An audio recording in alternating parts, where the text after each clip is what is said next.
श्री स्वामी समर्थ. स्वामी सेवा आणि अध्यात्म या चॅनेलवर आपले स्वागत आहे. स्वामी आपल्या सर्व चांगल्या इच्छा पूर्ण करत ही स्वामींच्या चरणी प्रार्थना. तर बघा, आता लवकरच गुरुपौर्णिमा येत आहे आणि यंदा ही गुरुपौर्णिमा 29 जुलै बुधवार या दिवशी आहे. त्याचबरोबर बघा, आपण स्वामी भक्तांसाठी गुरुपौर्णिमा हा दिवस एखाद्या उत्सवापेक्षा सुद्धा मोठा असतो.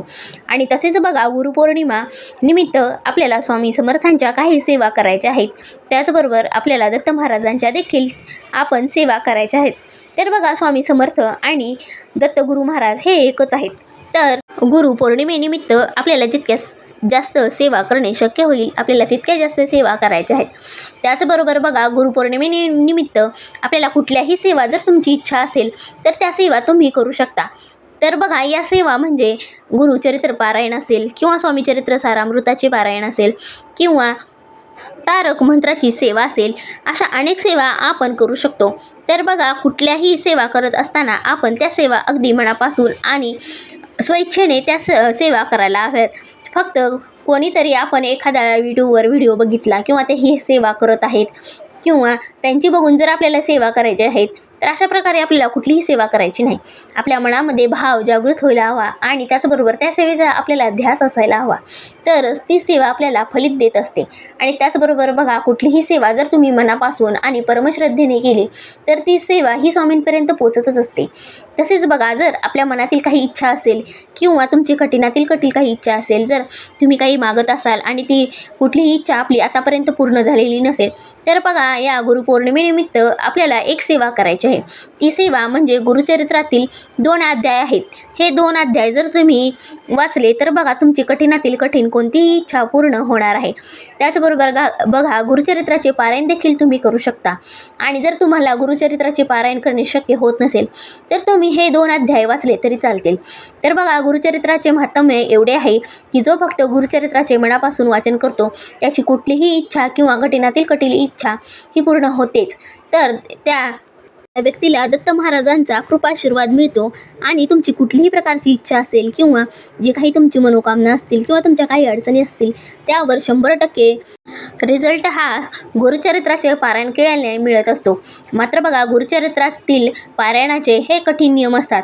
हे कुणाला पाळणे होतात किंवा शक्य होत नाही किंवा कुणाला इच्छा असूनही हे गुरुचरित्राचे पारायण करणे शक्य होत नाही. तर बघा, यासाठी आपल्याला हे गुरुचरित्रातील 2 अध्याय वाचायचे आहेत. ते 2 अध्याय म्हणजे 14वा आणि 18वा अध्याय.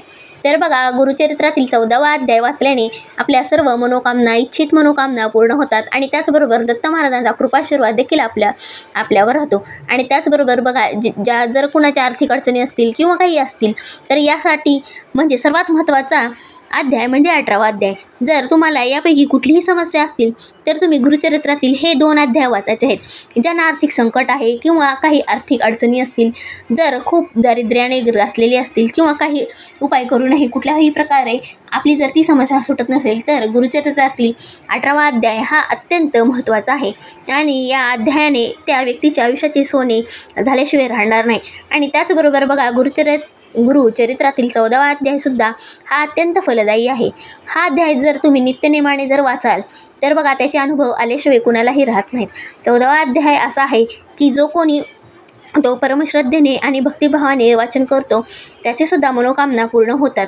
म्हणूनच गुरुचरित्रातील हे 2 अध्याय हे खूप महत्त्वाचे आहेत. जरी तुम्हाला गुरुचरित्राचे पारायण करणे शक्य होत नाही तरी तुम्ही नियमितपणे हे गुरुचरित्रातील 2 अध्याय तर वाचायचेच आहेत. त्याचबरोबर बघा, ह्या गुरुपौर्णिमेनिमित्त देखील आपण हे 2 अध्याय वाचू शकता. तर बघा, अशा प्रकारे गुरुपौर्णिमा येईपर्यंत किंवा गुरुपौर्णिमापासून सुद्धा तुम्ही हे 2 अध्याय वाचन करू शकता.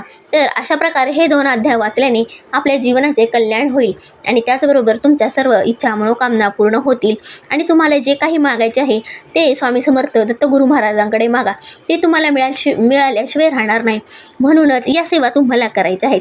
तर बघा, अशा प्रकारे आजच्या व्हिडिओमधील माहिती तुम्हाला कशी वाटली हे नक्की कमेंट करून सांगा आणि आपल्या स्वामींचा आशीर्वाद या चॅनेलला सबस्क्राईब करा.